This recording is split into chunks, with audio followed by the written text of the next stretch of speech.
ત્યાં એ ગ્લાસની ડોરની બહાર એને સ્મોક જોયો તો લેડીઝને બધા રાડો પાડવા માંડ્યા. પછી ત્યાંના સ્ટાફ અમને પાછળની બાજુ કોર્નરમાં લઈ ગયા કે ઇમરજન્સી એક્ઝિટ અહીંયા છે, પણ ઇમરજન્સી એક્ઝિટ પર ફ્લેમ હતી કેમ કે એની નીચે જ આગ લાગી હતી.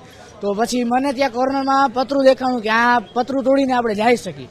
તો મેં એ પતરું તોડ્યું અને ત્યાં બોલિંગમાં અમે લગભગ 20-30 જણા હતા. મોસ્ટલી બધા ત્યાં કોર્નરમાં આવી જ ગયા હતા, પણ ત્યાં ધુવાડો એટલો હોવાના લીધે કે જ્યારે મેં પતરું તોડ્યું એના પછી મેં 3-4 લોકોને જવા દીધા. પછી મેં મારા કઝિનને ગયો એટલે મેં રાડ પાડી અને એને બોલાવ્યો કે જલ્દી અહીંથી નીકળી જા, ગમે થાય.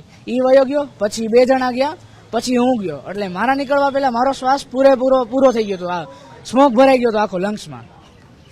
તો ત્યાંથી કૂદીને પછી અમે હોસ્પિટલ આવ્યા છીએ. ફર્સ્ટ ફ્લોરેથી કૂદી ગયા હતા. અંદાજે તો અમે પેલા 10-15 જણા અમે નીકળી શક્યા છીએ. પછી મારો શ્વાસ પૂરો થઈ ગયો એટલે એવું લાગતું નથી કે મારા પછી જાજા લોકો આવી શકાય.